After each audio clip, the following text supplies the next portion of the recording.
last time on Camera Guy. It's terrible.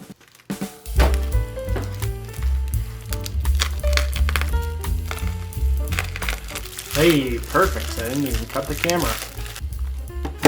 So I've spent the past couple videos telling you about bad cameras, so hey, I figured I'll be nice this time.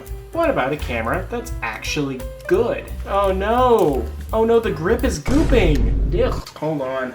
We have to clean that off. It sucks. Alright, I'll be back. Alright, we are back, and I have removed the grip. No more gloop. This isn't really gonna be a review of this specific camera. This is a video about what makes this camera better than this camera, and this is the Vivitar Pop Snap from the last video.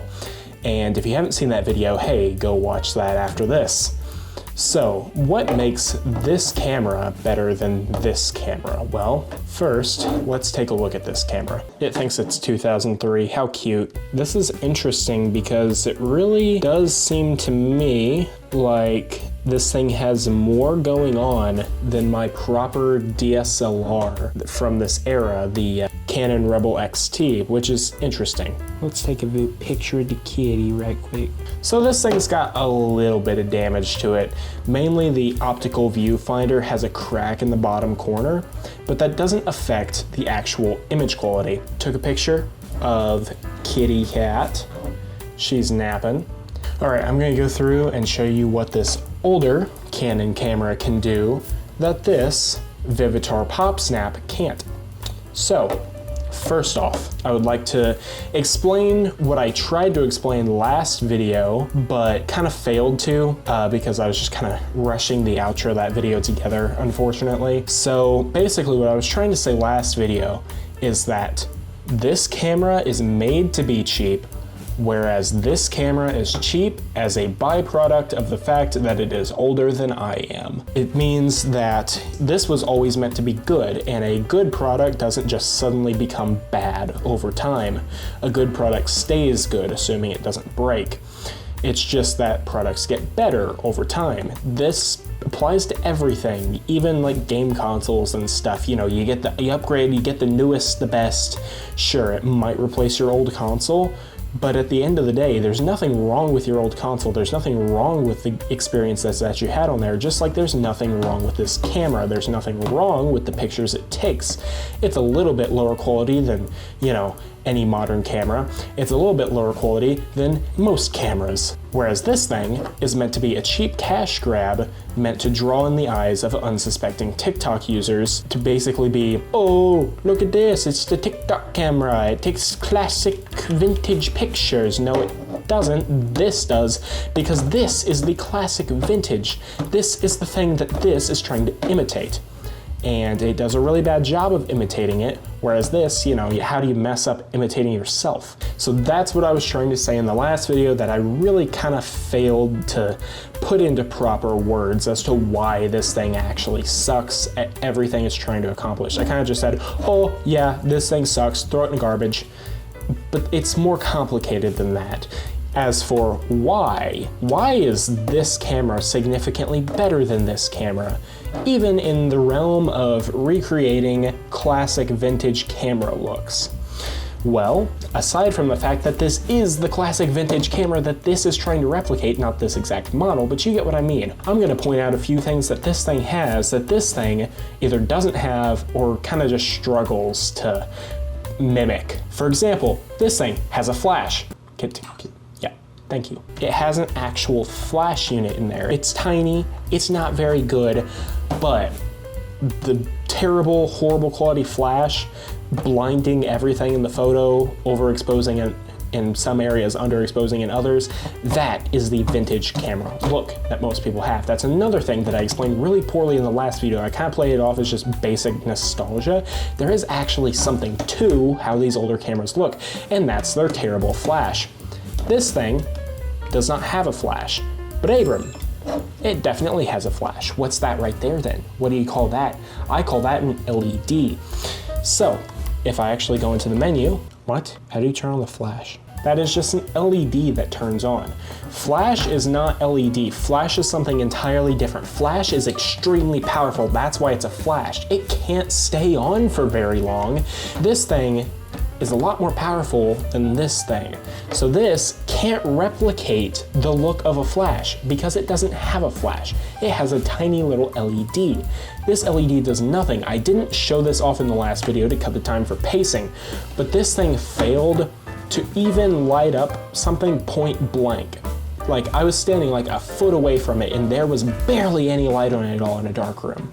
One thing that I failed to mention last video is the fact that if I hit the right button, Y is M, not for, you know, M makes sense for mode now. I'm just the stupid one. There's actually a menu that says image size, and you can go up to 44 megapixels. But I would like to tell you that basically what you're getting whenever you do this 44 megapixels is the number increases. You aren't actually resolving more detail. See, this thing has 4 megapixels. This thing has a whole whopping 11 times the megapixels. How could this thing not be so much better? Because megapixels does not a good camera make. So, whenever this camera released, but let's be real here, there's only so much rambling that I can do without actually going out in the field and taking pictures with these cameras. You know, I can sit here and garble nonsense to you about sensor size and the fact that this was made to be good and this isn't all day. It doesn't matter, because at the end of the day, unless I show you photo samples, nothing matters at all. Stand up. So, why don't we go outside and take some pictures? Yeah! And that leads us to the next portion of our show, Guess That Camera. In this part of the show, I show you 4 images and you have to guess which camera took which picture. Our beautiful samples today are taken on the Canon Point and Shoot, the Vivitar Pop Snap, my professional mirrorless Canon R8, and a smartphone. Round 1 will have you guessing completely unedited photos. You will have 15 seconds. Good luck!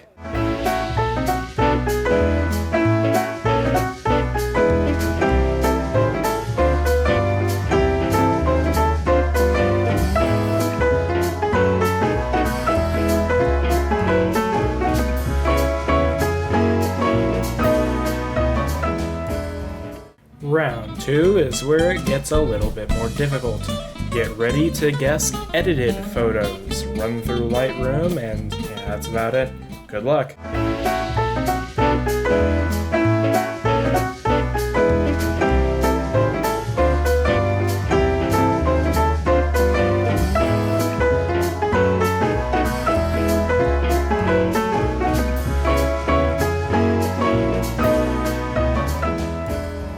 Oh, by the way, this thing does video and I really want to test that too.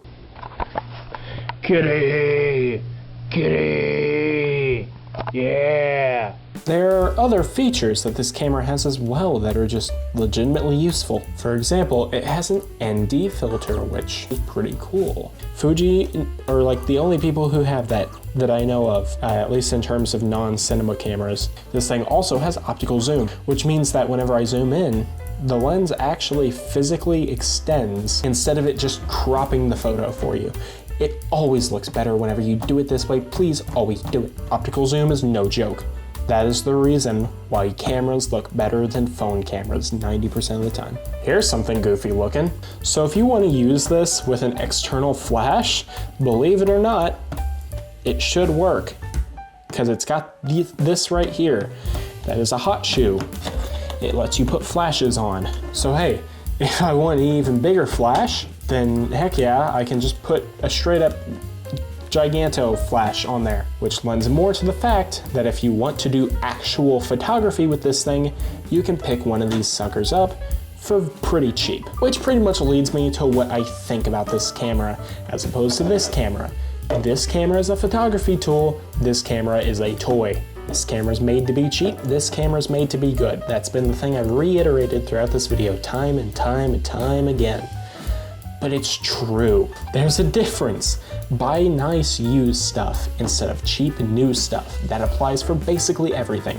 Cars. I didn't think this far ahead, but I mean, really, what's the point in buying something new and generic and it's crap and you're gonna throw it out after a week, as opposed to an actual proper tool that will last you a long time? This thing's been going since before I was born. If that's not impressive, I don't know what is. Still works perfectly fine. All I had to do, remove the rubberized coating. That's not Canon's fault. That's how rubber works. That's how it is. And this isn't necessarily a review of the PowerShot G3. This is just because that's what I got in the mail recently.